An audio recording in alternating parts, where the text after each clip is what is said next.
बिस्मिल्लाहिर्रहमानिर्रहीम। इय्याका नअबुदु व इय्याका नस्तईन हस्बुनल्लाहु व निअमल वकील। बड़ी अच्छी ऑडियंस है जी, सब लोग इंटरेस्टेड हैं। सब्जेक्ट भी बहुत इंटरेस्टिंग है। हमारी पॉपुलेशन कोई इस वक्त 24 करोड़ लास्ट सेंसस में असेस हुई है और अभी भी हम बड़ी तेज़ी से ग्रो कर रहे हैं और ये तकरीबन हम स्टेबलाइज होंगे जाके 2035-40 में 40 करोड़ लोग। ठीक, और हमें अभी से ही इस चीज़ के बारे में फ़िक्र करना चाहिए और तैयारी करनी चाहिए, प्लानिंग करनी चाहिए, क्योंकि अगर देर करेंगे तो फिर हम उस वक्त लेट हो जाएंगे। जैसे चेस में एक आपने मोहरा नहीं चलाया टाइम पे, फिर वो आप एक स्टेप पीछे रहते हैं। हम अभी 2035-40 में हमें उस वक्त पाकिस्तान को एक बड़ा एडवांस मुल्क होना चाहिए, कोरिया के बराबर, जापान के नहीं तो चलो कोरिया के बराबर तो हों हम, और लोग पढ़े लिखे हों, बाशऊर हों, दुनिया के जो साइंटिफिक प्रोग्रेस है उसके साथ मुकाबले में हों। ये नहीं कि हम अभी भी गधे गाड़ी और टांगा गाड़ी और बेचों के साथ काम कर रहे हो। तो बहुत काम करना, हमें बहुत ज़्यादा काम करना है और ये बड़ी डेडिकेशन चाहिए इसके लिए, जिसके लिए ऑफ कोर्स लीडर्स आपको बड़े अच्छे चाहिए जो खुद एग्जांपल दें और आगे चलें।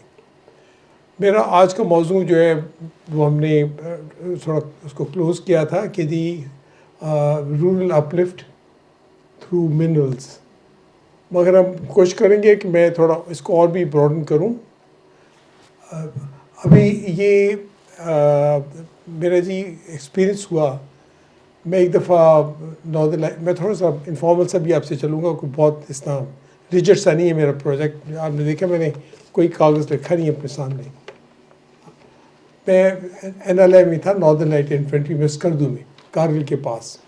तो संडे था, मेरा एक जे था जमादार रेजिडेंट, वो पढ़ा लिखा लड़का था, वो आया और कहने लगा सर अगर आप इजाज़त दें तो वो लड़के कहते हैं कुछ कीमती पत्थर है तो हम ले आए, कोई डायनामाइट ले जाएं। तो मैंने कहा देखना कि इसके बंदे को मार ना देना, तो चले जाओ, जाके पिकनिक हो जाएगी। शाम को वापस आए तो एक बोरी ले आए वापस, बोरी, इतनी बड़ी बोरी, और एक पत्थर है गार्नेट, इतना एक्सपेंसिव नहीं है और आम आप हारों में देखेंगे तो कलीजी से रंग का वो पत्थर लगा होगा। पूरी बोरी ले आई, कह लगे सर आपका हिस्सा। मैं कह नहीं मुझे नहीं चाहिए, आप ले जाएँ। मगर उस दिन मुझे पता लगा यार कि ये तो बड़ा पोटेंशियल है। हम जो पत्थर देखते हैं और नंगा पहाड़ देखते हैं उसमें बड़ा कुछ छुपा हुआ है। मैं उस दिन से इसके बारे में सोचने लग पड़ा, फिर थोड़ा पूछा और तो वहाँ पे आगे एक शुगर वैली है, उसमें बहुत कीमती पत्थर हैं। एक रोंदू है, उसमें बड़े कीमती पत्थर हैं। फिर आप आगे चले जाएँ गिलगित साइड पे हुंजा नगर की रूबी बहुत मशहूर है, ठीक है। फिर आप कश्मीर में आ जाएँ, कश्मीर में मैं बाद में पता लगा कि बहुत मशहूर है, ठीक है। फिर बाद में मैं जी सिविल सर्विस में आ गया और मैं फिर पोस्ट हुआ joint secretary ministry of Kashmir and northern areas. तो वहाँ फिर इलाके के साथ फिर ताल्लुक़ रहा, तो मुझे वो बात याद थी। और पहाड़ी इलाके और deserts compare to urban areas, urban area में हम लोग 25% पॉवर्टी तक आ गए थे, नीचे हम ले आए थे, और फिर थोड़ी अनफॉर्चुनेटली आजकल चढ़ गई है। और जो आपकी डेजर्ट्स और माउंटेन्स हैं वहाँ के लोग 60% पॉवर्टी में रहते हैं, क्योंकि एग्रीकल्चर लैंड नहीं है ना, सब पत्थर है, रेगिस्तान में पानी नहीं है, और उधर रेगिस्तान में सिर्फ जानवरों पे दारोमदार है, और यहाँ पे इनका थोड़ी सी आपको जो क्रॉपिंग टाइम है वो बहुत कम है, 4 महीने। 4 महीने जो आपने लगा लिया और फिर ज़्यादातर दारोमदार है कि मैं नीचे निकल जाऊँ। अब थोड़ा बड़ा है, बेहतर हुआ है क्योंकि टूरिज़्म बढ़ी है, सी पे रोड्स बने तो अब लोग आने शुरू हुए, और उसमें भी बहुत काम है। अगर आपने कोशिश ख्याल किया तो स्लम्स बन जाएंगे, फिर आपको उसको आएगा नहीं। तो एनीवे, मैं जब जॉइंट सेक्रेटरी बना तो मेरे पास एक दिन हमारा DG मिनरल्स आया और कहने लगा सब मुबारक हो। एक जगह खपलू है इसमें बल्तिस्तान में, कहने से दुनिया की हाईएस्ट कॉन्सेंट्रेशन में खपलू नाले में गोल्ड मिल रहा है। तो मैं भी बड़ा एक्साइटेड हुआ। अच्छा, वो जो joint secretary Kashmir northern east होता है, उसको प्राइम मिनिस्टर कहते हैं, ठीक है। बहुत पावरफुल होता है, बजट सारी कंट्रोल करता है। तो मैंने कहा तुम्हें जितना पैसा चाहिए मेरे से लो, इसकी जो मशीन मिलती है वो लो, खपली वालों को साथ में लाओ और निकालो, ठीक है जी। कैसे कोई बड़ी कंपनी ना लाई। मैं बड़ा वो जो गुस्सा चढ़ा, मैंने कहा कम वक्त लोग यहाँ पे हैं, वो क़यामत तक उन्हें रहना है, तो वो लें या हम बड़ा कंपनी लाएं और 4 या 5 साल में सबको उठा के, जैसे साउथ अफ्रीका से सबको उठा के चले गए। अब वो खाली खोखा है ना साउथ अफ्रीका, तो आप खाली खोखे छोड़ जाओगे। भाई इन लोगों को थोड़ा थोड़ा कमाई, अगर एक भी उनको रूबी मिल जाए तो उनका पूरा साल चल जाएगा पूरा गाँव का। अच्छा, ये फिनोमेना जी मैंने उधर कश्मीर में भी देखा। मैं एक दिन बैठा हुआ चीफ सेक्रेटरी जब मैं था, तो डीजी मिनरल जो है वो इतना बड़ा पत्थर लाया, उसमें रूबी लगी हुई, 5-6 रूबीज़ लगी हुई, बड़ी हाई क्वालिटी, ठीक है जी।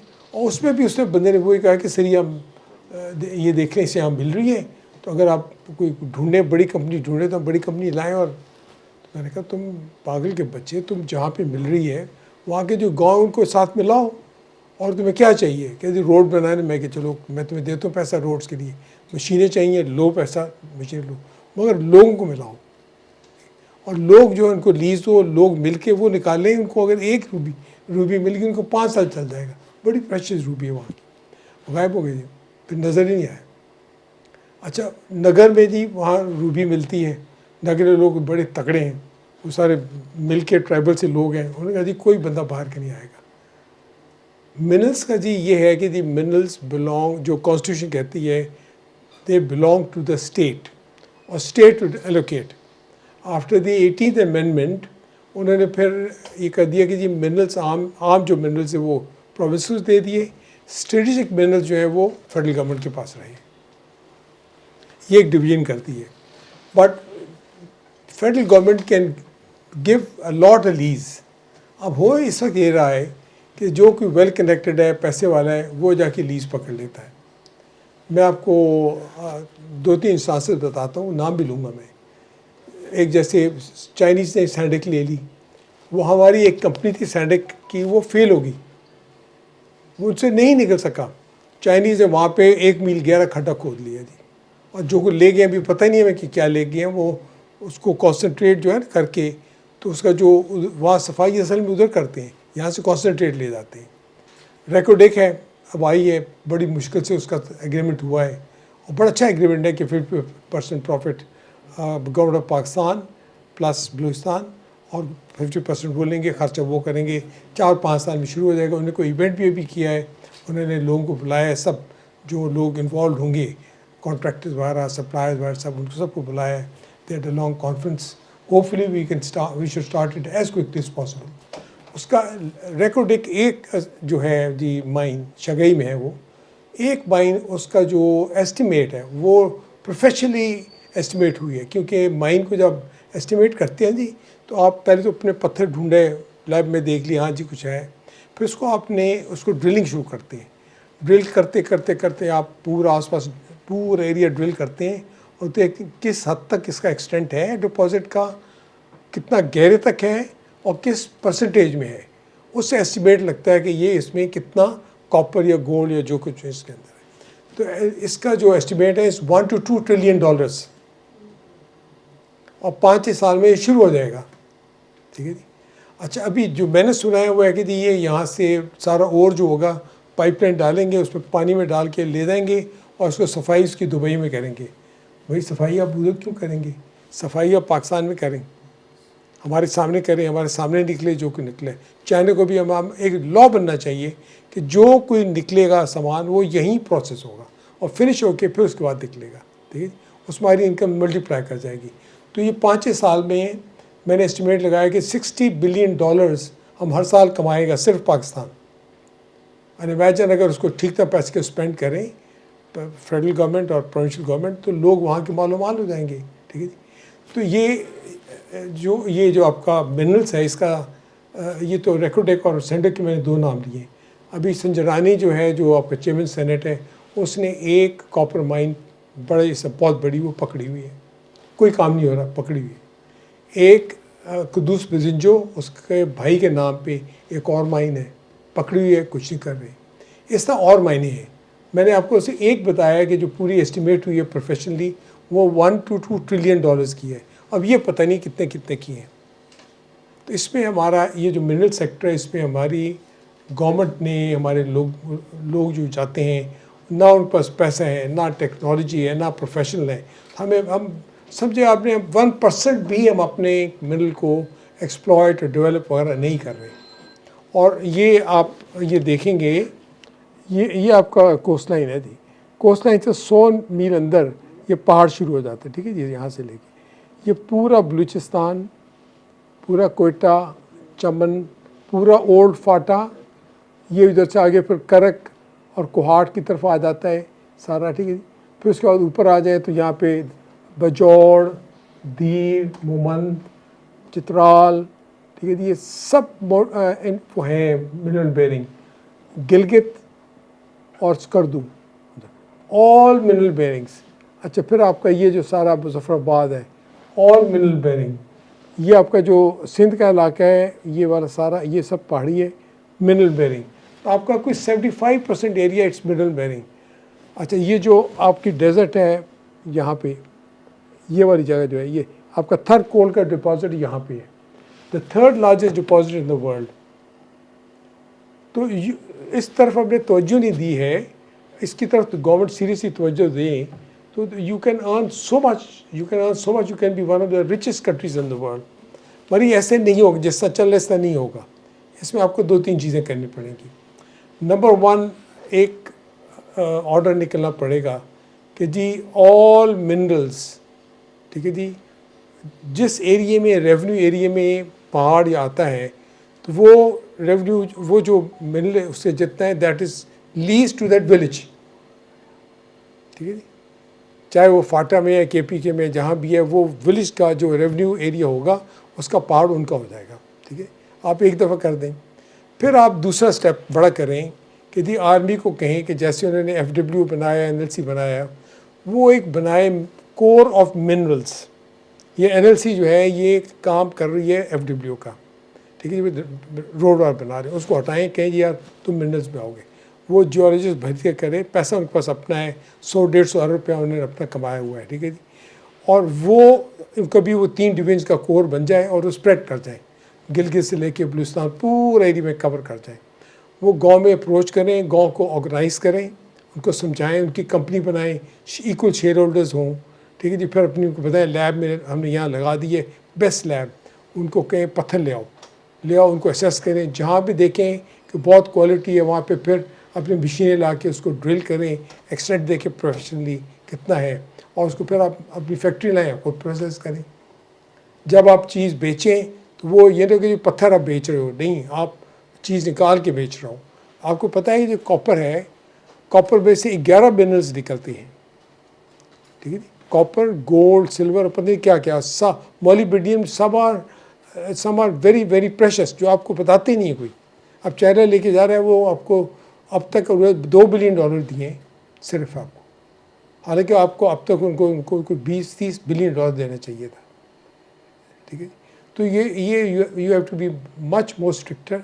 अफगानिस्तान में वो उन्होंने कह दिया, लॉ बनाया कि भाई आप आएँ, माइन लें, हमारा यहाँ फैक्ट्री लगाएंगे, यहीं साफ़ करोगे, हमारे सामने निकालोगे आप। और वहाँ फैक्टर ऑनेस्टी का, आपका रेकोडेक का जो प्रॉब्लम रहा है, मालिक साहब उसका जो सेक्रेटरी था, उसका जो प्रोजेक्ट डायरेक्टर था, they sold Reko Diq for $200 million. वो तो फिर बड़ा झगड़ा चला और we were almost fine $6 billion, ठीक है जी। वो इंटरनेशनल कोर्ट में चले गए। वो तो फिर इमरान खान की गवर्नमेंट ने, PTI ने जो है वो उनके साथ सेटलमेंट की आउट ऑफ कोर्ट, और 50-50 का उन्होंने कहा शेयर कर लें। बट द पॉइंट इज़ कि जी पोटेंशियल तो बेतहाशा पोटेंशियल है, you don't have to do anything, आप सिर्फ इस पोटेंशियल को एक्सप्लॉइट करें। और ये 6 महीने के बाद आपको पैसे देने लग पड़ेगा। अगर ये NLC जो है वो कोर बन जाए 6 महीने में, क्योंकि ऑलरेडी काफ़ी काम हो रहा है, जगह जगह हो रहा है, और बहुत पुअर क्वालिटी का एक्सप्लोजिव मारते हैं, ज़्यादा डैमेज करते हैं, ठीक है जी। कोई मशीन नहीं है। अब जैसे लिथियम जो बैटरियों में सवाल आपने नाम सुना होगा, lithium is available in Skardu, I know, personally I know. एक आदमी ने उसको 200 टन वहाँ इकट्ठा किया हुआ है, रेडी टू सेल, इस तरह पत्थर है, प्रेशर स्टोन को बोलते हैं टर्मोलिन, येलो सा रंग है, वो रौंदों से निकलता है। स्वात में एमरल्ड निकलते हैं, नगर में, हुंजा में, कश्मीर में रूबी निकलता है। ये मैं कुछ चीज़ों की बात कर रहा हूँ। तो आपके यहाँ इसमें बलूचिस्तान में तो आप वो कई होती है ना, कई मारे ना तो उसको निकाले तो उसमें से 10 किस्म के मिनरल निकलेंगे। The whole thing is we are not exploiting it. किसी ने सोची नहीं है कि किस तरह अपने आप जो हमारी गवर्नमेंट्स अनफॉर्चुनेटली पाकिस्तान पे गरीब हो गया, वो अमीर हो गए। हम अब ये चीज़ों के सोचेंगे इसके बारे में तो हम भी अमीर हो जाएंगे, आम आदमी अमीर हो जाएगा। इस वक्त हालत ये है, आप डेजर्ट में चले जाएं, जैसे चोलिस्तान है, वहाँ 4 लाख जो है गाय बैल हैं वहाँ पे, 4 लाख, ठीक है। उनमें से लेट से 2.5 लाख काउस हैं। 2.5 लाख काउस में से आधी जो है वो दूध दे रही हैं, ठीक है, 1.25 लाख दे रही हैं, ठीक है। तो उसको आप 1.25 लाख जो है वो अगर 8-10 किलो भी दे रही है तो इमेजिन करें कि कितना दूध निकल रहा है।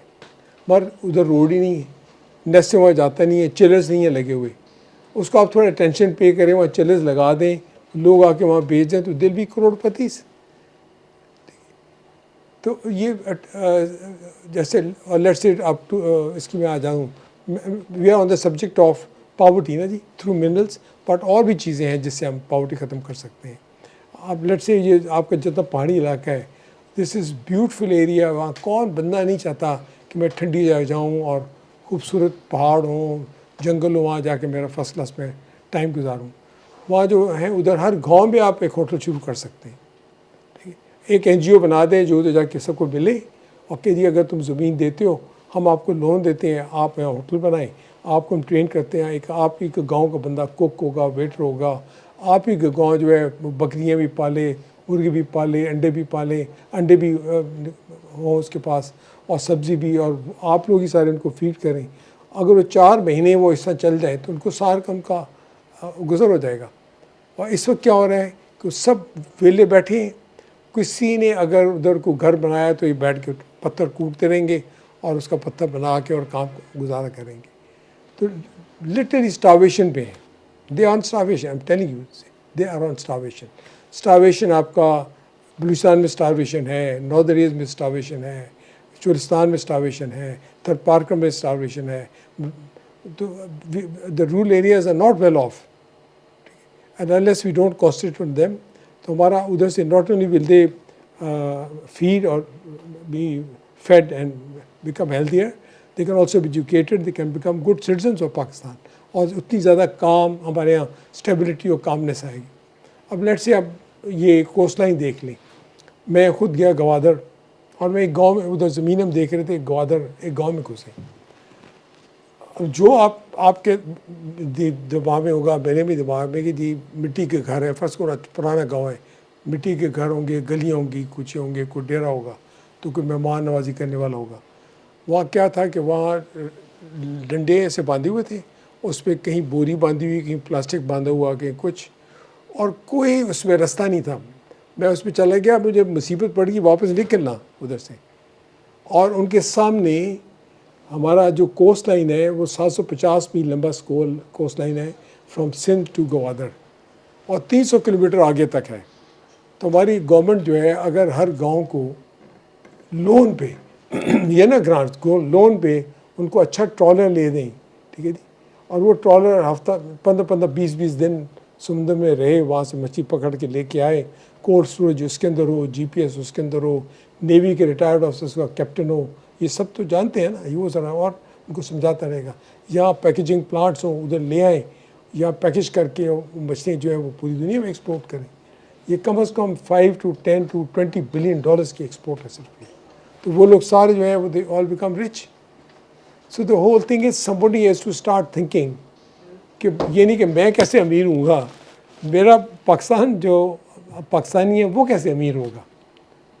तो अपॉर्चुनिटीज़ बहुत हैं, बेतहाशा अपॉर्चुनिटीज़ हैं, अगर हम उनकी तरफ तवज्जो दें और थोड़ा उसको ऑर्गेनाइज कर दें तो सारा we all become very good. तो मेरी एक और भी एक्सपीरियंस आपको बताऊं कि मैं एक NGO चलाया था। मुझे गवर्नमेंट, मैं फ्रेटी में था, तो गवर्नमेंट ने कहा कि आप NGO सेटअप करें, तो I set up NGO, it was called the Sarhad rural support programme. तो हम लोग कोहाट, करक, चासद्दा और हरीपुर, एबटाबाद, ये सारे इलाके पूरे में NGO वो फैल गया था और मैंने कोई $94 मिलियन रेज़ किया था। और हर गांव को हम ऑर्गेनाइज़ करते थे, ठीक है जी, और उनको विलेज प्लान बना के देते थे उनकी उनकी पार्टिसिपेशन के साथ, ठीक है जी। और सबसे जो इम्पोर्टेंट प्रोजेक्ट होता था उनका, उसको हम जो खुद सेलेक्ट करते थे उसको हम फाइनेंस कर देते थे। पुल है, डैम है, ठीक है जी, रास्ता है, रोड है वगैरह, तो वो उसको जिसको वो कहें तो वो उसको वो पैसा उनको देते थे इन ट्रांचेस और हम चेक करते थे, डिज़ाइन हम कर देते थे कि वो ठीक बनाए। एक गांव था, उसके वो गांव जो है वो हम गए वहाँ पे, तो वो गांव सिवाय पानी की कोई बातें न करें। हम कहें जी देखें ना, हेल्थ भी ज़रूरी है, क्रेडिट भी ज़रूरी है, अब सेविंग भी ज़रूरी है, कई सारे पानी ला दो, पानी ला दो। तो इंडस के किनारे के ऊपर था, तो मैं बड़ा तंग आ गया। मेरा बड़ा अच्छा इंजीनियर था, इंग्लैंड से पढ़ा हुआ। मैंने कहा यार रिजवी इनसे नहीं कुछ हो सकता, तुम पहले यहाँ नलके लगा दो, 10-11 इनको नलके लगा दो, फिर उसका बात करते हैं। मैं चला गया पेशावर वापस कोहाट से।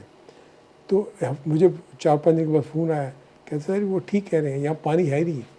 मैंने कहा व्हाट डू यू मीन? कहते हैं मैंने 20 जगह वो अपने वो ट्यूबवेल मारा है, कहीं पानी नहीं है। ये तो ठीक कह रहे हैं। फिर हम आए, फिर मैं चलता रहा, मेरा दिमाग ज़रा डेवलपमेंट चलता है, तो मुझे एक जगह मिल गई जहाँ डैम बन सकता था। मैंने कहा यार डैम प्लान करो। हमने डैम डिज़ाइन कर दिया, लोगों को पैसा दिया, उन्होंने खुद बना दिया डैम।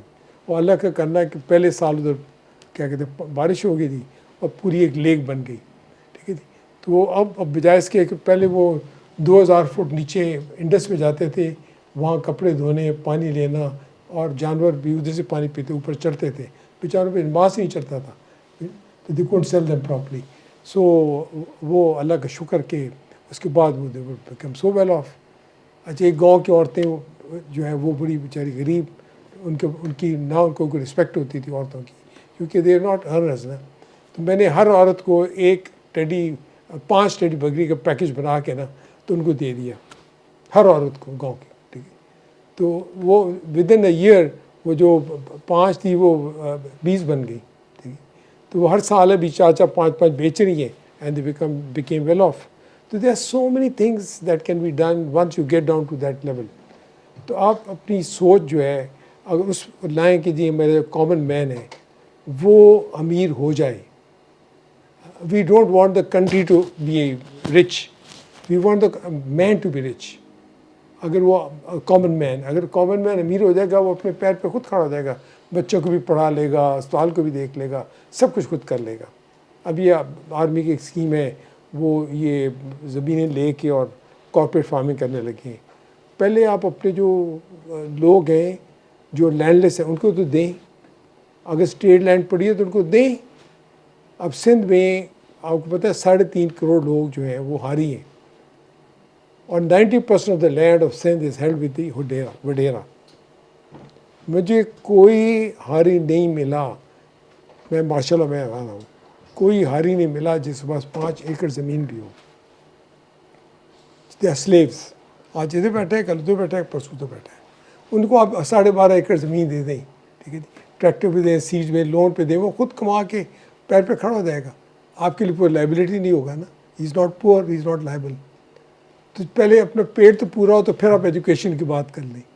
अब हम जैसे मैंने कहा कि हम ये तो नहीं चाहते कि हम when we 40 years hence when we are 440 crore लोग हैं, तो तब भी हम इसी हाल में हो। देखें ना, आपके मुल्क के रिसोर्सेज भी यही रहेंगे, ज़मीनें भी यही रहेंगी, पानी भी यही रहेगा, एक्स्ट्रा पानी नहीं आएगा, ठीक है, यही होगा।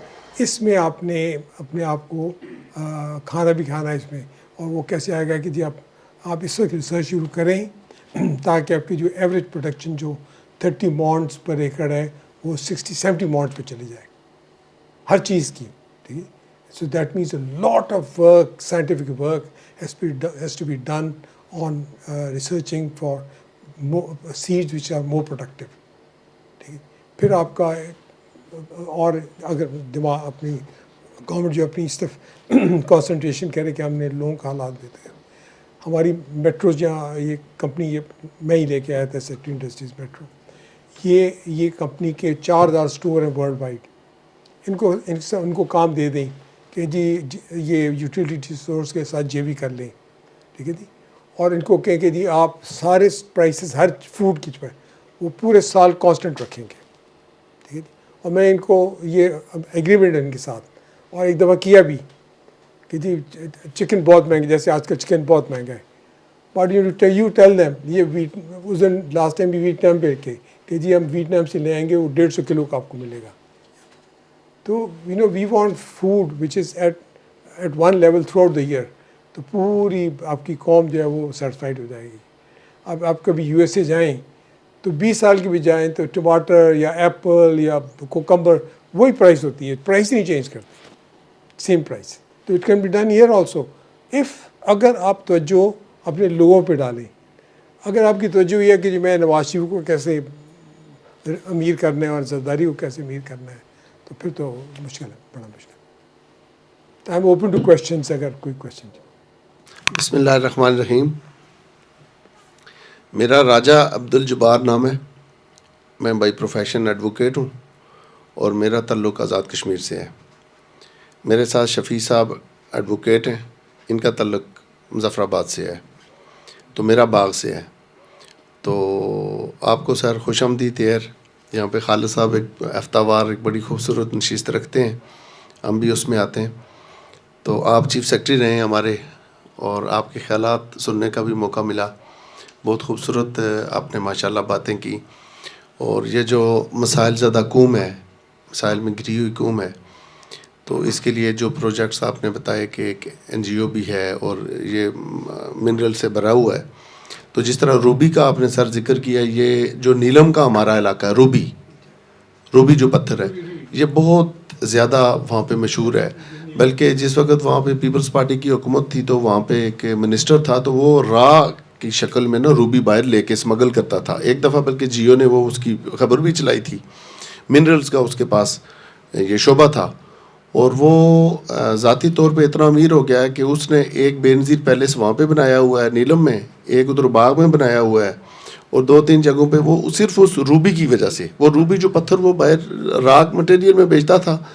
तो जिस वक्त वो पकड़ा गया तो वो कहता है जी कि ये तो रूबी नहीं था, ये तो मैं एक वो जो भैंस के आगे खुरली होती है, कहते जी ये जो पुरानी हमें खुरली मिली थी वो मैं कहीं वो कर रहा था। तो जब पकड़ा गया तो उसने ये डिफेंस लिया। तो यहाँ पे तो सर इंसाफ का तो कोई सिलसिला ही नहीं है कि किसी से बंदा पूछ सके कि ये तुमने क्या किया या क्या नहीं किया। तो ये जो आज आपने झंझोड़ा है कि यहाँ पे तो हमारा माला माल है सारा, हमारा आज़ाद कश्मीर खुसूसी तौर पे, और हम सर आपको ऑफ़र करते हैं कि वहाँ पे हमारे पास अल्हम्दुलिल्लाह बहुत सारी ज़मीन भी है, लैंड भी है, हमारे साथ जंगल भी लगते हैं, वो हमारे पास ही हैं। तो आप अपनी NGOs का दायरा कार आज़ाद कश्मीर की तरफ बढ़ाएं। हम वहाँ की गुर्बत को ख़त्म करना चाहते हैं। हम मुज़फ़्फ़राबाद में भी आपको इनका जो इलाका है उधर भी, बाग में भी, और बहुत सारे लोग आपको मिल जाएंगे, वो सारे तामीरी लोग हैं। और आपने खुद देखा होगा आज़ाद कश्मीर में कि वो सारे उनके ज़ाती बिजनेसेस हैं, और मतलब बाहर ही हैं लोग ज़्यादा, तो वो इसके ऊपर इन्हिसार नहीं करते। गलगित का सर आपने शिगर का और इस सारे इलाकों का आपने बड़ा खूबसूरत अंदाज से वो किया, और हमें झंझोड़ा सबको कि हमारा उस तरफ वहाँ पे वो होना चाहिए। तो लेकिन सर मेरा एक सवाल है, थोड़ा सा तल्ख है, कि जो कि आप आज़ाद कश्मीर में चीफ सेक्रेटरी रहे हैं, क्या उस दौर में आपने कोई इस तरह की चीज़ इनिशिएट की थी आज़ाद कश्मीर में, पेपर की हद तक की सही, या प्रैक्टिकली कुछ किया था सर आपने? ये मेरा आपसे क्वेश्चन है। मेरे जी वहाँ पे स्टे इसमें कश्मीर में 2 साल रहा था, फिर मेरी रिटायरमेंट हो गई थी। और मेरे पहले नेचुरली क्योंकि सब चीज़ें गिरी हुई थी, तो पहला काम था rebuilding, that was the first priority. तो 2005 की बात है सर, ज़लज़ले के बाद 2007 से 2009, 2005 से 2007 तक 2 साल कोई काम नहीं हुआ। देखिए आर्मी ने अपना अच्छा काम कर लिया कि लोग सब नीचे ले आए और कैंपों में डाल दी। NGOs ने अच्छा काम किया, 80-90 NGOs आ गए थे इंटरनेशनल, उन्होंने लोगों को बच्चों को संभाल लिया, सैनिटेशन ठीक कर ली। हमारा कमाल ये है, हमारी आर्मी और NGOs की कमाल ये है कि उस जल्दे में जो अमवात हो गई उसके बाद कोई बात नहीं हुई। This is one one of the best rescue missions in the world. आप अमेरिका के साथ कंपेयर कर लें और हवाई वाला सारी के कंपेयर कर लें, दिस जो हमारी रेस्क्यू अर्थक्वेक रेस्क्यू दो is the best in the world, coated like that. ठीक है, असल में काम जो था, अब उसके बाद हमारे पास 180 अरब रुपया था एरा के पास, हमारा एरा के पास 180 अरब रुपया था। ठीक है जी, और उस पैसे को हमने लगाना था कि जी जो गवर्नमेंट के एसेट्स गिर गए हैं उनको आप बहाल करें। मतलब रोड्स ख़त्म हो गए थे, पोल्स गिर गए थे, बिजली नहीं थी, ठीक है, नहरें ख़त्म हो गई, ड्रिंकिंग वाटर ख़त्म हो गया, मतलब एवरी हस्पताल गिर गए, डिस्पेंसरीज गिर गई। उसका प्रॉब्लम ये था जी कि जो कंस्ट्रक्शन का तरीका था वो पत्थर था। अच्छा, पत्थर क्या करते कि फ्रंट फेस जो करते वो तो चौरस कर दी, पीछे ट्रायंगल, और पीछे खाली से फीकना पड़ती थी, बार टीप ला दी तो जले हिली, ठीक है जी। अच्छा, छत के ऊपर डाल दी, सीमेंट की छत डाल दी, ठीक है जी। छत जब वो दीवार ऐसे हिली, गड़ज नीचे, वो सीमेंट ने पूरे लोगों को क्रश कर दिया। 25,000 बच्चे जी हमारे मर गए थे एजुकेशन के, स्कूल चल रहे थे तो thing fell down, 25,000 children die. तो उसके बाद हमने जी एक तो काम, एक डच एनजीओ को काम दिया कि भाई मेक 4 or 5 मॉडल्स ऐसे स्कूलों के जो गिरे ना, कि हमारी ये था कि हम इतनी इन्वेस्टमेंट करें कल फिर घर के जाएँ। तो उन पर 4-5 मॉडल बनाए। फिर हमने जी 5-5 बंदों की टीमें बनाई, हर घर को विज़िट किया गया 5 times, every house was visit, 3 lakh घर थे, every house was visited 5 times. और हमने जो देखते थे कि जी क्या डिज़ाइन के मुताबिक बना रहे हैं, पहला एडवांस दे दिया, दूसरा पैसा मिलता था जब वो पहला कंप्लीट हो गया, दूसरा, तीसरा, चौथा। फिर हमने आंखें बंद कर ली कि जी एक घर से 3 घर बना लें, क्योंकि वो 3-3 बेटे एक घर में रह रहे थे। हमने कहा 3 बना लो, तो जंगल अलाउ कर दिए, काट वगैरह, डजंट मैटर, ठीक है, वी क्लोज आवर आइज। तो वो घर अच्छे बन गए। एक बड़ा प्रॉब्लम था डीजी नैब, उस वक्त जन शायद एक डीजी। अच्छा, 2 साल गुजर के काम नहीं हुआ, तो मुझे फिर CGS जन खालिद अजीज़ आपके कश्मीर के हैं, मोहसिन कमाल मेरी पलटन का है, अजीज़ मेरे कोर्समेट है, और जन मोहसिन कमाल मेरी पलटन मेरे हाथ सेकंड लेफ्टिनेंट आया था। डेथ हो गई जी, हाँ जी, हाँ जी, हाँ। तो बड़े अच्छे आदमी थे जी, वेरी नाइस जी, हाँ। तो वो मुझे इन्होंने दोनों ने यहाँ भेजा कि आप आएँ, इसको चलाएँ, ये नहीं पैसा चला जाएगा। मैं क्या पैसा रहेगा नहीं, कहीं और डिमांड आएगी, पैसा विल गो समवेयर। तो मैंने अपने सारे सेक्रेटरीज, ये सारे बिस्मिल वाला सब मेरे बैचमेट थे, और जानता इनको सबका, फयाज चौधरी फयाज, और ये अकरम वाला सब, एवरीबॉडी। मैंने कहा what is the problem, this is your country, these are your people, 180 billion rupees पड़े हैं, why don't you put them in rebuild everything. कहने से डीजी नैब, मैं डीजी नैब की करते, कहते जेड़ा बंदा कोई काम शुरू करता है उन्होंने फड़ लेंदा। अच्छा, उनके साथ डिस्कशन हुई, रात को उसने DHO मुजफ्फराबाद को पकड़ लिया, अरेस्ट कर लिया, सुबह छोड़ दिया। मैं क्यों पकड़ा, कि जी उसकी गोलियां जो थी वो एक्सपायर हो गई थी। और मैं खुदा दे बंदे, पहले एस्टिमेट बनता है गोलियों का, भाई इतने लोग बीमार होंगे, अगर इतने लोग नहीं बीमार हुए तो गोलियाँ सरप्लस हो गई, उनका टाइम ख़त्म हो गया तो बोर्ड बनता है, उनको डिस्ट्रॉय करते हैं, दिस नॉर्मल, यू पकड़ते हैं सर। मैंने इनको पकड़, तो मैं इनको स्क्रू करता हूँ कि कोई गलती ना करें। और मैं क्या बेवकूफ़ को बच्चे, नोबडी इज़ वर्किंग, 2 साल गुजर गए, the government has not done anything. फिर I rang up the core commander, मैंने कहा भाई आपने मुझे भेजा था काम करने के लिए, मैंने कहा कुछ नहीं होगा जब तक ये बंदा इधर। मैंने कहा टेल कैनी, जल कैनी मेरे से जूनियर थे और मेरे दोस्त थे, मैंने कहा टेल कैनी, जब कह रहे I want this man out, जब तक ये है तब तक काम नहीं होगा। तो मुझे वापस आ गया जी, सुबह इसको भेज दें वापस। तो सुबह आई रोट माई लेटर कि your service no more required. That day he went, काम शुरू हो गया। हम 3-4 महीने में तमाम PC1 सारे हमने फ्लोट कर दिए, लोग अलॉट हो गए, काम शुरू हो गया। माशाल्लाह 3 लाख से ज़्यादा घर बने। आप कहीं खड़े हो जाएं तो उधर नए घर का जी साइन है, टीन की छत, तो कच्चा घर कोई भी नहीं है, टीन की छतें हर जगह आपको नज़र आएंगी, शाइनिंग, ठीक है।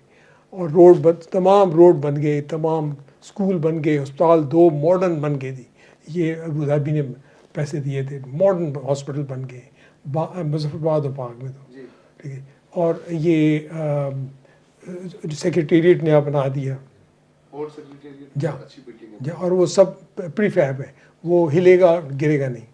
और इतना सीवियर अर्थक्वेक था जी कि आधा पहाड़ गिर के और गिर के लाइक केक नहीं आप काटते हैं, वो पूरा गिर के पूरी वैली को बेरी कर दिया उसने। इतना सीवियर अर्थक्वेक था और इससे बड़ा भी एक्सपेक्टेड है। ये 7.4 था, अब 8 तक एक्सपेक्टेड है इन दी माउंटेन्स बेल्ट, 8 तक। मेरे पास I wish I had more time, तो मेरे बड़े प्लान थे टूरिज्म के। मैंने एक रोड, मैंने इनके 4 रोड बनाए हैं दी। एक मुजफ्फराबाद से it goes towards Neelam valley, एक कहूटा से रावलाकोट तक, एक ये अपनी एक कोहाला ब्रिज से लेके ऊपर दीरकोट तक, और एक दीरकोट से बाग, ये 5 एक्सप्रेस वेज, ठीक है नहीं, तो ये बनाए थे। और वो हमने वो भी एक स्टोरी है, वो हमने दिए FW को, ठीक, FW ये कोर कमांडर के कहने पे कि FW को दें, वो जल्दी काम करेंगे, ठीक है। बिल्कुल ठीक है, मैं भी फौजी हूँ, मैं तो यार सारे जन जावेद इकबाल, मैं जूनियर था, आई न्यू हिम, तो उसको दिए। अच्छा वो जी आते साथ, अच्छा ये सारे कैसे सारे काम नहीं कर दे, ये नहीं काम करने लगे, उसी देख ले भी। अच्छा जी उन्होंने 100-150 क्रेनें लगी, डस कटाई वटाई उठा। मैंने कहा क्या मारते हैं लोग, लुक एट द वर्क। अच्छा जैसी मिट्टी का काम कटाई ख़त्म, वो गायब हो गए। फिर I had to complain to the core commander, मैंने कहा tell them to come and complete the work, ये तो बेइज्जती है, ठीक है। फिर हमने उनको आर्मी से उनको we made them do the work, complete हुआ, वो कंप्लीट हो गई सारी, या सारी। दीरकोट फॉरेस्ट है जी, बड़ी ज़बरदस्त, बड़े पुराने दरख्त हैं, बहुत। या दीरकोट में से उन दरख्तों में से काट के लेके जाने लगे, मैंने रोक दिया। शुक्र है मैं उस दिन गया वहाँ पे, हाँ मैंने मैंने कि उसको बाईपास करके जाए। प्राइम मिनिस्टर मेजर था कि कल क्या वो मिनिस्टर था, मैंने कहा इसकी साइड पे लेके, nobody thought cut this. तो वो I had lot of plans for tourism बहुत करनी थी, क्योंकि और वहाँ पे ज़रिए माश नहीं है, यू नो। असल में अभी तक ये टेरेसिंग कॉन्सेप्ट जो है ना, पहाड़ जो है इसको आप समझें कि ये ज़मीन है, बट ऐसे करके एट स्लोप है, मगर इसको आप टेरिस कर देना, टेरिस कर दे तो ज़मीन है। और फिर आप फल के दरख्त लगाएं, ठीक है जी, बस से उसके ऊपर आपका कवर होना चाहिए, क्योंकि ओले पड़ते हैं। तब जब ओले पड़े हो तो उसको कवर कर लें, तो you will produce out of season fruit. हर चीज़ यहाँ ख़त्म हो जाएगी, टमाटर यहाँ ख़त्म हो जाएगा, टमाटर कश्मीर में पैदा होगा और 2-250-300 का बिकेगा। तो उस पर किसी ने काम ही नहीं किया है। अच्छा वहाँ भी मैंने NGO बनाया, आगा खान रूरल सपोर्ट प्रोग्राम, नहीं आगा खान नहीं, Azad Kashmir rural support programme मैंने पक्का है जी, है कि मैं आई मेड NGO। उसके लिए कोई 25 गाड़ियाँ, दफ्तर सब जगह स्प्रेड कर दिया। और उनका ये था कि जी गांव में जाएंगे और जो गांव कहेगा हम गांव को रिस्पॉन्ड करेंगे। एवरी डिपार्टमेंट उनकी बजट जो है गांव के मुताबिक बनेगी, that is the best model. वो मासेरा में हमने किया था, मेरी फिर पोस्टिंग होगी और उसके बाद उन्होंने उसकी गाड़ी का कोई इधर सारा प्रोसेस। अस्सलाम वालेकुम जी। My name is Muhammad Asif. By profession, I'm power plant engineer. I'm working in Pakistan as across the world. कुछ स्कूल ऑफ थॉट्स कहते हैं कि हम कंट्री की एसेट्स को बेच रहे हैं, मिनरल्स, मैं मिनरल्स की बात कर रहा हूँ। जैसे अभी आपने मीराकोटिक की बात की और सैंडेक की बात की, तो ये स्कूल ऑफ थॉट्स क्या सोचते हैं कि हम एक तरफ डिफ़ॉल्टर हो रहे हैं, दूसरी तरफ हमारे एसेट्स बढ़े हुए हैं, तो उसको प्रोसेस करके अर्निंग की जाए। तो इस सिलसिले में मैं समझता हूँ कि इसको हम 2 पोर्शन में कर लिया जाए। एक तो ये है कि जो हम प्रोसेस में कर रहे हैं रिकॉर्डिंग को, चलो 50% पाकिस्तान ले रहे हैं, 25% बलोचिस्तान, 25 फेडरल गवर्नमेंट, और उसमें ठीक है जिस तरह प्रोसेस कर रहे हैं लेके जा, और भी लेके जा रहे हैं। जैसे एक तरफ वो प्रोसेस यहीं हो, यानी साइमल्टेनियसली, और कहीं और माइंस पे कर लें, तो ये साइमल्टेनियस चल लें, ताकि जैसा इंडिया भी इस तरह ही करता है कि वो फिनिश प्रोडक्ट्स वहीं बनवा के, तो इस तरह कर लें ताकि दोनों साइड से हम कवर कर लें। उधर से हमें कुछ डॉलर्स मिलें और हमारी इकोनॉमी स्ट्रॉन्ग हो, हम डिफ़ॉल्टर की तरफ जा रहे हैं, और दूसरी तरफ से लॉन्ग टर्म प्लानिंग हो जाए कि उसमें फ़िनिश प्रोडक्ट यहाँ बने। और बल्कि मैं तो कहता हूँ फिनिश प्रोडक्ट बनने के बाद उस चीज़ से आपने फरमाया कि उसमें पैसे ज़्यादा मिल सकते हैं, तो ये एक तो इन लोगों को भी मैं हैरान हो रहा हूँ कि अच्छा खासा इन्फ्लुएंस रखते हैं ये स्कूल ऑफ थॉट्स वाले, तो उस पर आपका क्या राय है? मेरा ख्याल ये है कि I am against large companies coming to Pakistan, I am against.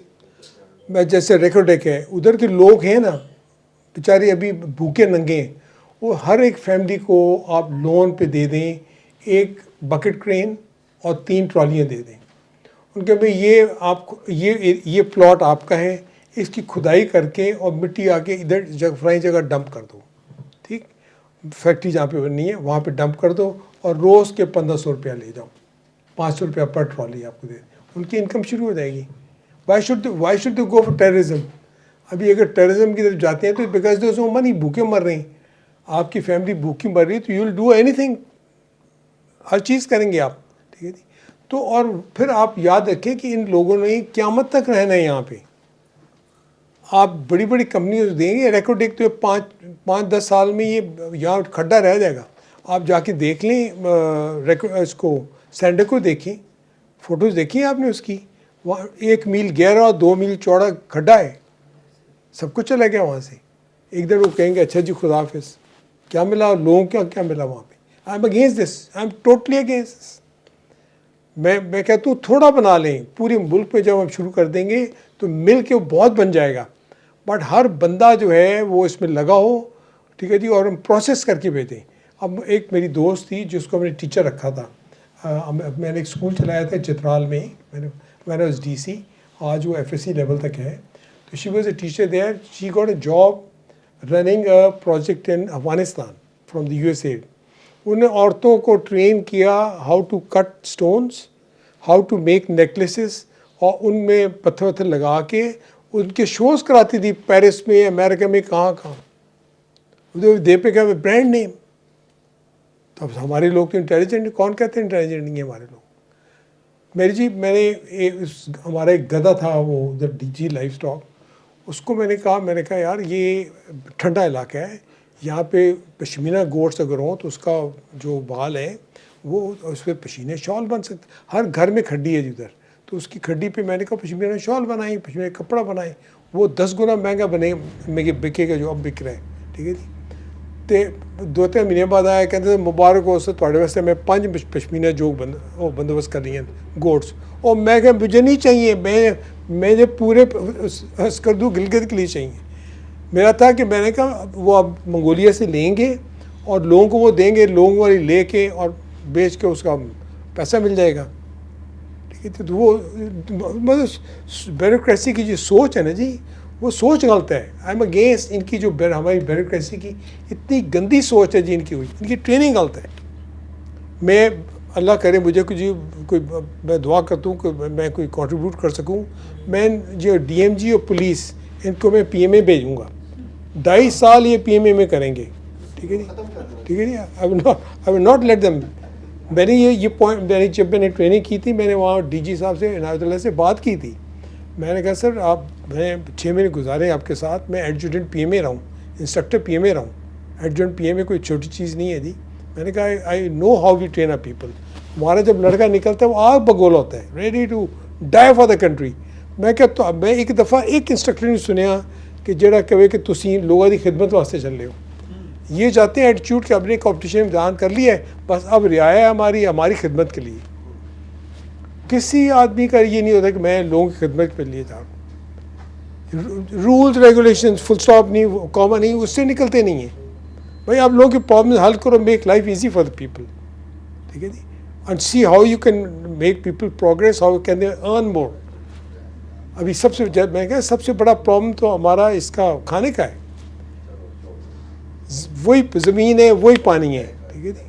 अच्छा ITS भी फुकदान है। हमारे DI खान से लेके गवादर तक जी पूरे जो पहाड़ी सिलसिला है, कोई 40-50 नाले हैं, हिल टॉरेंट्स, जिनको पिछले साल आए थे और $80 बिलियन का एस्टिमेट जो नुकसान हुआ है। भाई उनको आप डैम कर लें, उनको डैम कर देंगे, स्टोरेज हो जाएगा, 1 करोड़ एकड़ आबाद होगा उस पानी से। मैं सेक्रेटरी इरीगेशन रहूँ 4 साल पंजाब का, मैं जो बात करूँ मैं कुछ मैं जो मुझे पता है तो मैं बात करूँ। FW को दें, ठीक है जी, और ये जो भी ज़मीनें दे रहे हैं कॉर्पोरेट, उनको कहें, दुबई को कहें, सऊदीया को कहें कि यार आप पैसे दो, हम आप डैम बनाते हैं, ठीक है जी, और 25% ज़मीन आपको दे देंगे। लोगों का भी भला, उनका भी भला, वो देंगे, वो मरते हैं उनको ज़मीन के लिए, फूड सिक्योरिटी के लिए। तो बहुत आइडियाज़ हैं जी। Once you start thinking of the people, हम रूल रेगुलेशन, जब आप कुछ लोग खुशहाल होंगे, क्राइम ख़त्म हो जाएगा। ठीक है जी, क्राइम ख़त्म हो जाएगा आपका। The moment people have money in the pocket, why should they do crime? कौन पहाड़ों पे चढ़ेगा और लड़ाई करेगा? ठीक है, आपके बच्चे अब पढ़ लिख जाएंगे, वो कल खुशहाल हो जाएंगे, इंजीनियर बनेंगे, डॉक्टर बनेंगे। अब बलूचिस्तान में जहाँ आर्मी ने शुरू किए कैडेट कॉलेज वगैरह, वो सब बच्चे माशाल्लाह वो अच्छे हो गए। They come the middle class for. वहाँ तो पता है नवाब है और नीचे कुछ भी नहीं है। Balochistan is the worst possible जहाँ पे गवर्नमेंट, जहाँ पे जो गवर्नमेंट फंड्स है कंसर्न, वहाँ पैसा नीचे पहुँचते नहीं है, वो सेक्रेटेरिएट में डिस्टर्ब हो जाता है, डिस्ट्रीब्यूट हो जाता है। आपको पता है रईसानी साहब वहाँ पे जो उनका फाइनेंस सेक्रेटरी था, उसके घर से 70 करोड़ रुपया निकला था। He is the guardian of the money.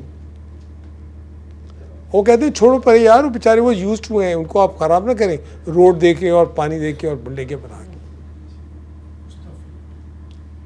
और जो हाल मैं उधर मार्शल लॉ में रहा हूँ, हैदराबाद में, थरपारकर में, जो हाल मैंने वहाँ लोगों को देखा थी।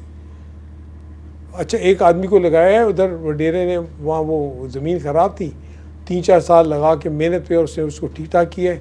तो जब वो उसको देखते हैं ठीक ठाक हुए, उठाते हैं और फिर उसको कलर वाइज जगह दे देते हैं, ख़राब जगह दे देते हैं, सुलभ है। और वो ये बात हो रही थी डी साहब से कि हमारा बलूचिस्तान बड़ा ख़तरनाक। Balochistan is nothing, Balochistan is no problem at all. Our problem is Sindh. वहाँ हिंदू भी है, बॉर्डर भी कॉमन है आपका विद इंडियंस, और 3.5 लाख पॉपुलेशन है। लाख वडेरे हैं और बाकी सारे जो हैं वो हारी हैं, जिनका स्टेटस स्लेव्स का स्टेटस है। मैं वहाँ मार्शल में जब था तो मैं 180 पोलिंग स्टेशन विजिट किए। 180 पोलिंग स्टेशन मतलब पूरी डिस्ट्रिक्ट मोहम्मद खान, ठीक है जी, पूरे 100 पोलिंग स्कूलों पर रहते थे।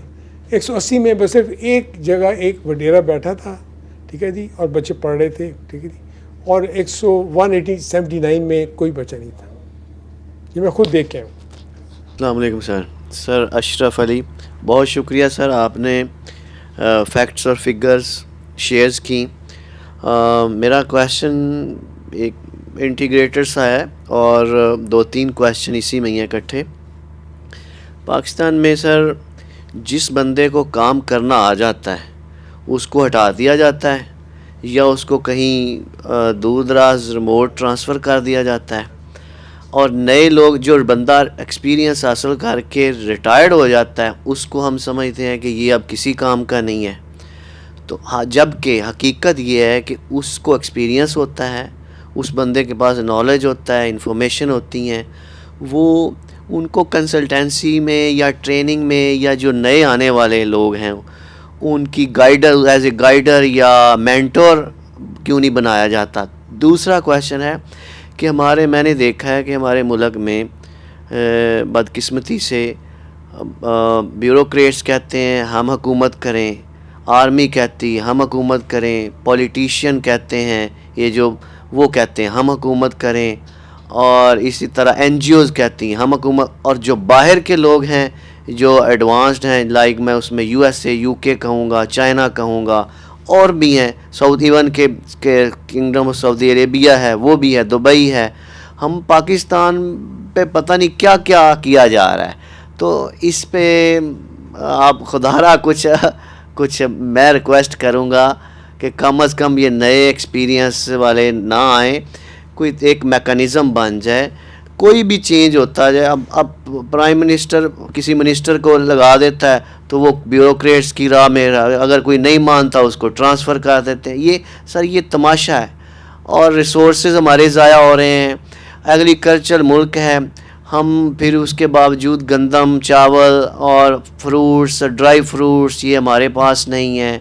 फिर अगर है भी हैं किसी ईयर में आलू या कोई ऐसी चीज़ें बढ़ जाती हैं तो वो रुल जाती हैं, हमने उनको सिक्योरिटी का कोई तरीक़ाकार नहीं है। सर ये क्या है, मैं तो हैरान हो रहा हूँ इस पे, और हम क्या कर रहे हैं कि सर साहब यू एब्सोल्युटली राइट, हमारा ये गवर्नेंस का बड़ा फुकदान है।